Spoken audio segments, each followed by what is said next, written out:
एक गांव में एक ब्राह्मण अपनी पत्नी के साथ रहता था। पत्नी मुंह पर थी, इसलिए ब्राह्मण के कुटुंबियों संग उसकी बनती नहीं थी। परिवार में सदा कलह का वातावरण बना रहता था। ब्राह्मण प्रतिदिन इस कलह से तंग आ गया और सोचने लगा कि रोज रोज की कलह से परदेश जाकर अलग घर बसाकर रहना अच्छा रहेगा। कम से कम शांति से तो जीवन व्यतीत होगा। यह विचार कर वह कुछ दिनों बाद ब्राह्मणी को लेकर परदेश की यात्रा पर निकल गया। कुछ दिन चलने के बाद मार्ग में एक घना जंगल आया। लंबी यात्रा करके आ रहे थे, इसलिए ब्राह्मण और ब्राह्मणी दोनों बहुत थक गए थे। ब्राह्मणी का प्यास के कारण बहुत बुरा हाल था।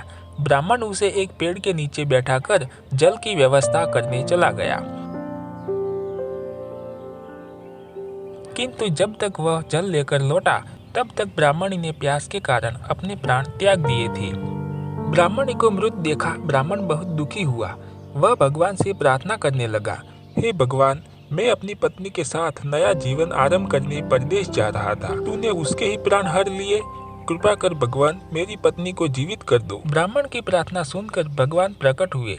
ब्राह्मण, यदि तुम अपना आधा प्राण ब्राह्मणी को दे दोगे तो वह जीवित हो जाएगी। ब्राह्मण ने अपना आधा प्राण ब्राह्मणी को दे दिया। ब्राह्मणी पुनः जीवित हो गई।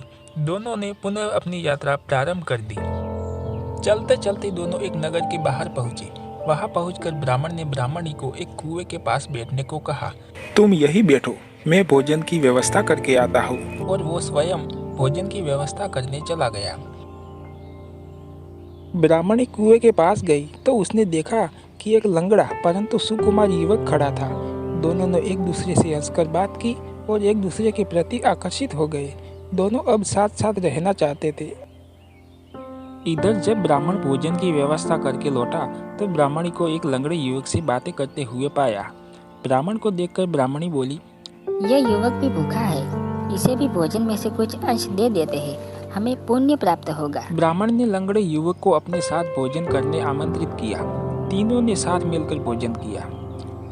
भोजन करने के बाद जब प्रस्थान करने का समय आया तो ब्राह्मणी ब्राह्मण से बोली, क्यों ना इस युवक को भी अपने साथ ले चले, 2 से भले 3।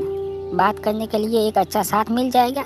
वैसे भी तुम कहीं जाते हो तो मैं अकेली रह जाती हूँ। अकेले मुझे भय लगता है, ये रहेगा तो किसी प्रकार का भय नहीं रहेगा। ब्राह्मण बोला, हम अपना बोझ तो उठा नहीं पा रहे हैं, इस लंगड़े का बोझ कैसे उठाएंगे? मेरी मानो, इसे यही छोड़ो, हम दोनों आगे बढ़ते हैं। किंतु ब्राह्मणी का हृदय लंगड़े पर आ चुका था। वह कहने लगी, इसे हम पिटारे में अपने साथ ले चलते हैं, ये भी कहीं न कहीं हमारे किसी न किसी काम आ ही जाएगा। अंत ब्राह्मण ने ब्राह्मणी की बात मान ली और पिटारे में डालकर लंगड़े को साथ ले लिया। कुछ दूर जाने के बाद वे पानी पीने के लिए एक कुएं के पास रुके। वह पानी निकालते समय ब्राह्मणी और लंगड़े ने ब्राह्मण को कुएं में धकेल दिया।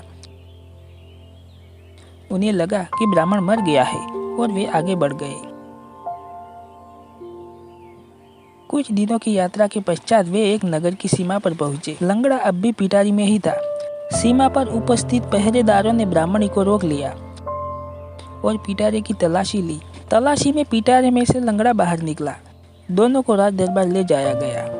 राज दरबार में राजा ने ब्राह्मणी से पूछा, कौन है ये लंगड़ा और तुम इसे पिटारे में छुपा कर क्यों ला रही हो? ब्राह्मणी बोली, ये मेरा पति है। कुटुंबियों से तंग आकर हम अपना देश छोड़कर परदेश आए हैं।